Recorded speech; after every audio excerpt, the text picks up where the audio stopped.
ശ്രീ ഗണേശായ നമ. ഓം ശ്രീ രാമജയ രാമജയ ജയ രാമ. നമസ്കാരം. ജ്യോതിർവാണിയിലേക്ക് എല്ലാവർക്കും ഹൃദയം നിറഞ്ഞ സ്വാഗതം. ഇന്ന് കർക്കിടക മാസത്തിൻ്റെ ആദ്യ ദിനമാണ്. കേരളീയരുടെ ആത്മീയ ജീവിതത്തിൽ അതീവ പ്രാധാന്യമുള്ള രാമായണ മാസത്തിൻ്റെ പുണ്യാരംഭം. ഈ പുണ്യവേളയിൽ ആരംഭിക്കുന്ന നമ്മുടെ ജ്യോതിർവാണി ചാനലിലൂടെ എല്ലാ ദിവസവും പഞ്ചാംഗ വിശേഷങ്ങൾ, ജ്യോതിഷ വാർത്തകൾ, 12 രാശികളുടെ ഫലം, ഗ്രഹഗതികൾ, ആത്മീയ അറിവുകൾ, ക്ഷേത്രവിശേഷങ്ങൾ എന്നിവ നിങ്ങളിലേക്ക് എത്തിക്കാനാണ് ഞങ്ങളുടെ ശ്രമം. ഈ ചാനലിന് നിങ്ങളുടെ അനുഗ്രഹവും പിന്തുണയും ഉണ്ടാകട്ടെ. വീഡിയോ ഇഷ്ടമായാൽ ലൈക്ക് ചെയ്യുക, ഷെയർ ചെയ്യുക. ഇതുവരെ സബ്സ്ക്രൈബ് ചെയ്തിട്ടില്ലെങ്കിൽ ജ്യോതിർവാണി സബ്സ്ക്രൈബ് ചെയ്ത് ബെൽ ഐക്കൺ അമർത്തുക. കർക്കിടക മാസത്തെക്കുറിച്ച് നോക്കാം. രാമായണ മാസത്തിൻ്റെ പ്രാധാന്യം. കേരളത്തിൽ കർക്കിടക മാസം രാമായണ മാസം എന്ന പേരിലാണ് അറിയപ്പെടുന്നത്. മഴ ശക്തമാകുന്ന ഈ കാലഘട്ടത്തിൽ മനസ്സിന് ശാന്തിയും ആത്മവിശ്വാസവും നൽകുന്നതിനായി വീടുകളിൽ രാമായണ പാരായണം നടത്തുന്ന പതിവ് തലമുറകളായി തുടരുന്നു.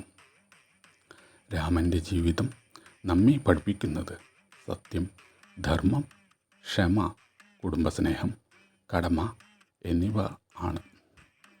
ഈ മാസത്തിൽ ഒരു ശ്ലോകമെങ്കിലും ഭക്തിയോടെ വായിക്കുന്നത് മനസ്സിന് സമാധാനം നൽകുമെന്നാണ് വിശ്വാസം. നാലമ്പല ദർശനത്തെക്കുറിച്ച് നോക്കാം. കർക്കിടക മാസത്തിലെ പ്രധാന ആചാരങ്ങളിലൊന്നാണ് നാലമ്പല ദർശനം.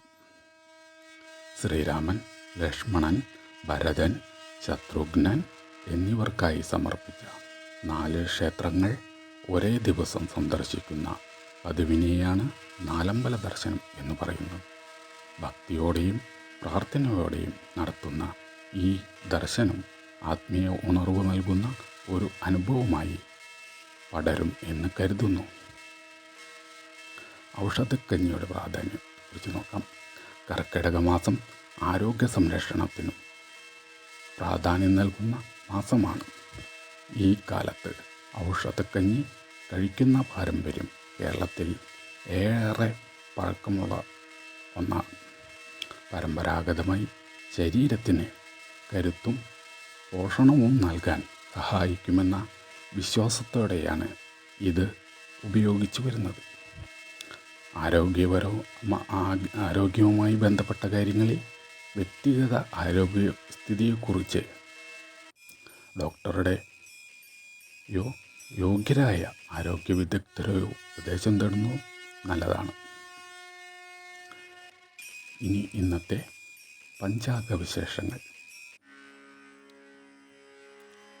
ഇന്ന് 2026 ജൂലൈ 17 വെള്ളിയാഴ്ച, കർക്കിടകം 1-ാം തീയതി. ഇന്നത്തെ സൂര്യോദയം രാവിലെ 5:38 സൂര്യാസ്തമയം വൈകിട്ട് 6:38 ഇന്നത്തെ തിഥി ശുക്ലചതുർത്ഥിയാണ്. ഇന്നത്തെ നക്ഷത്രം മകം നക്ഷത്രം. വൈകുന്നേരം ഏകദേശം 6:34 വരെ തുടരും. അതിനുശേഷം പൂരം നക്ഷത്രം ആരംഭിക്കും. സൂര്യൻ കർക്കിടക രാശിയിലും ചന്ദ്രൻ ചിങ്ങരാശിയിലുമാണ് സഞ്ചരിക്കുന്നത്. ഇന്നത്തെ രാഹുകാലം രാവിലെ 10:31 മുതൽ ഉച്ചയ്ക്ക് 12:08 വരെ ആകുന്നു. ഗുളികകാലം രാവിലെ 7:15 മുതൽ 8:58 വരെ ആണ്. യമകണ്ഠകാലം വൈകിട്ട് 3:23 മുതൽ 5:01 വരെ. അഭിജിത്ത് മുഹൂർത്തം ഉച്ചയ്ക്ക് 1:42 മുതൽ 12:34 വരെ. പുതിയ കാര്യങ്ങൾ ആരംഭിക്കുന്നവർ സാധ്യമെങ്കിൽ രാഹുകാലം ഒഴിവാക്കി അനുയോജ്യമായ സമയം തിരഞ്ഞെടുക്കുന്നത് പരമ്പരാഗതമായി ശുഭകരമായി കരുതപ്പെടുന്നു. കർക്കിടകം 1-ാം തീയതിയായ ഇന്ന് ഭക്തിപൂർവം രാമായണ പാരായണം ആരംഭിക്കുന്നതിനും നിലവിളക്ക് തെളിയിച്ച് പ്രാർത്ഥിക്കുന്നതും ക്ഷേത്ര ദർശനം നടത്തുന്നതും പലരും അനുഷ്ഠിക്കുന്ന ആത്മീയ ആചാരങ്ങളാണ്. എല്ലാവർക്കും ഇന്നത്തെ ദിവസം ഐശ്വര്യവും സമാധാനവും നിറഞ്ഞതാകട്ടെ. ഇനി നമുക്ക് ഇന്നത്തെ 12 നക്ഷത്ര രാശികളുടെയും രാശിഫലം എന്താണെന്ന് നോക്കാം. ആദ്യം മേടക്കൂർ, അശ്വതി, ഭരണി, കാർത്തിക ആദ്യ കാൽഭാഗം. മേടക്കൂറുകാർക്ക് ഇന്ന് ആത്മവിശ്വാസം വർദ്ധിപ്പിക്കുന്ന ദിവസമാണ്. ജോലിയിൽ പുതിയ അവസരങ്ങൾ വന്നേക്കാം. കുടുംബകാര്യങ്ങൾ ക്ഷമ പാലിക്കുന്നത് ഗുണം ചെയ്യും. സാമ്പത്തിക കാര്യങ്ങൾ ആലോചിച്ച് തീരുമാനമെടുക്കുക. ശ്രീരാമനാമം ജപിക്കുന്നത് മനസമാധാനം നൽകും. അടുത്തത് ഇടവക്കൂർ, കാർത്തിക അവസാന മുക്കാൽ ഭാഗം, രോഹിണി മകീരം ആദ്യ പകുതി ഭാഗം. ഇടവക്കൂറുകാർക്ക് ഇന്ന് കുടുംബത്തിൽ സന്തോഷകരമായ വാർത്തകൾ കേൾക്കാൻ സാധ്യതയുണ്ട്. ചെലവുകൾ നിയന്ത്രിക്കുന്നത് നല്ലതാണ്. ആരോഗ്യകാര്യങ്ങളിൽ ശ്രദ്ധിക്കുക. മഹാവിഷ്ണു ക്ഷേത്ര ദർശനം നടത്തുന്നത് വളരെ നല്ലത്. അടുത്തത് മിഥുനക്കൂർ, മകയിരം അവസാന പകുതി, തിരുവാതിര പുണർദം ആദ്യ മുക്കാൽ ഭാഗം. മിഥുനക്കൂറുകാർക്ക് ഇന്ന് ജോലിയിലും പഠനത്തിലും മുന്നേറ്റത്തിന് സാധ്യത ഉള്ള ദിവസമാണ്. ആശയവിനിമയത്തിൽ ശ്രദ്ധ പുലർത്തുക. പുതിയ തീരുമാനങ്ങൾ എടുക്കുന്നതിന് മുമ്പ് നന്നായി ആലോചിക്കുക. അടുത്തത് കർക്കിടകക്കൂർ, പുണർദം അവസാന കാൽഭാഗം, പൂയം ആയില്യം. കർക്കിടക രാശിക്കാർക്ക് ഇന്ന് ആത്മീയ കാര്യങ്ങൾ കൂടുതൽ ശ്രദ്ധ ചെലുത്താൻ തോന്നും. കുടുംബത്തിൽ ഐക്യം വർദ്ധിക്കാം. പുതിയ തീരുമാനങ്ങൾ എടുക്കുമ്പോൾ കുടുംബാംഗങ്ങളുടെ അഭിപ്രായവും പരിഗണിക്കുക. ചെലവുകൾ നിയന്ത്രിക്കുന്നത് നല്ലതാണ്. ശ്രീരാമനാമം ജപിക്കുന്നതും ദീപം തെളിയിച്ച് പ്രാർത്ഥിക്കുന്നതും മനസ്സിന് സമാധാനം നൽകും. അടുത്തത് ചിങ്ങക്കൂർ, മകം പൂരം ഉത്രം ആദ്യ കാൽഭാഗം. ചിങ്ങക്കൂറുകാർക്ക് ഇന്ന് അംഗീകാരവും ആത്മവിശ്വാസവും വർദ്ധിക്കാൻ സാധ്യതയുണ്ട്. ജോലിസ്ഥലത്ത് ഉത്തരവാദിത്തങ്ങൾ കൂടാം. സംസാരത്തിൽ സൗമ്യത പാലിച്ചാൽ ബന്ധങ്ങൾ കൂടുതൽ മെച്ചപ്പെടും. ക്ഷേത്രദർശനം ഇന്നത്തെ ദിവസം ശുഭകരമായി കരുതുന്നു. അടുത്തത് കന്നിക്കൂർ, ഉത്രം അവസാന മുക്കാൽ ഭാഗം, അത്തം ചിത്ര ആദ്യ പകുതി ഭാഗം. കന്നിക്കൂറുകാർക്ക് ഇന്ന് ജോലികൾ ആസൂത്രണം ചെയ്ത് ഗുണം ചെയ്യുന്നതാണ്. പഠനത്തിലും ജോലിയിലും ശ്രദ്ധ കേന്ദ്രീകരിക്കാൻ കഴിയും. ആരോഗ്യകാര്യങ്ങളിൽ ചെറിയ ശ്രദ്ധ നൽകുക. വിഷ്ണു സഹസ്രനാമം കേൾക്കുകയോ ചൊല്ലുകയോ ചെയ്യുന്നത് ആത്മീയമായി ആശ്വാസം നൽകും. അടുത്തത് തുലാക്കൂർ, ചിത്ര അവസാന പകുതി ഭാഗം, ചോതി വിശാഖം ആദ്യ മുക്കാൽ ഭാഗം.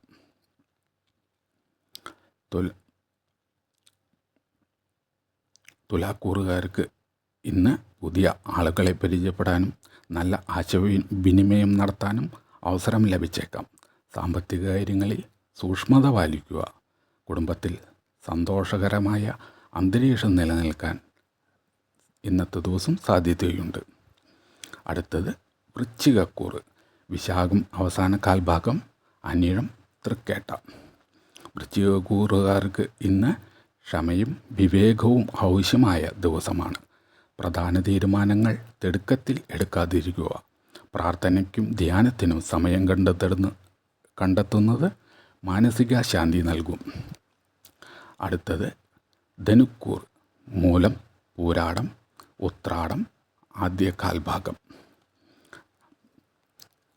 ധനുക്കൂറുകാർക്ക് ഇന്ന് യാത്രകളോ പുതിയ പദ്ധതികളോ സംബന്ധിച്ച ചിന്തകൾ ഉണ്ടായേക്കാം. ജോലികളിൽ പ്രതീക്ഷിച്ച പുരോഗതി ലഭിക്കാൻ സാധ്യതയുണ്ട്. ഗുരുവിനെ സ്മരിച്ച് പ്രാർത്ഥിക്കുന്നത് ആത്മവിശ്വാസം വർദ്ധിക്കും. അടുത്തത് മകരക്കൂറ്. ഉത്രാടം അവസാന മുക്കാൽ ഭാഗം, തിരുവോണം അവിട്ടം ആദ്യത്തെ അരഭാഗം. മകരക്കൂറുകാർക്ക് ഇന്ന് ജോലിയിൽ അച്ചടക്കവും കഠിനാധ്വാനവും നല്ല ഫലം നൽകും.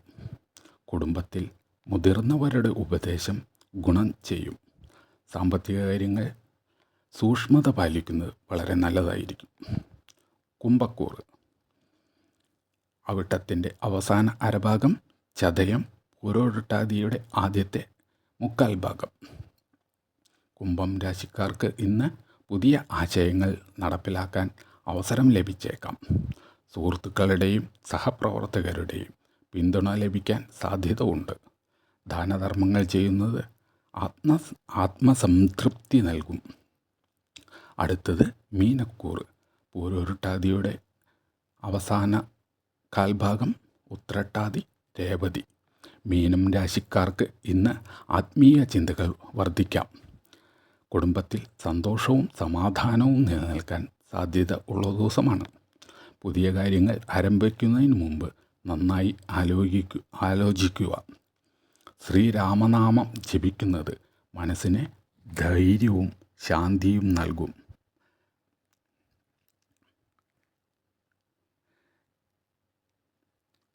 ഇവ പൊതുവായ രാശിഫലങ്ങളാണ്. ഓരോ വ്യക്തിയുടെയും ജനന സമയവും ജാതകവും അനുസരിച്ച് ഫലങ്ങളിൽ വ്യത്യാസമുണ്ടാകാം. അതിനാൽ ഇത് ഒരു പൊതുവായ ജ്യോതിഷ മാർഗനിർദ്ദേശമായി മാത്രം കാണുക. നന്ദി, നമസ്കാരം.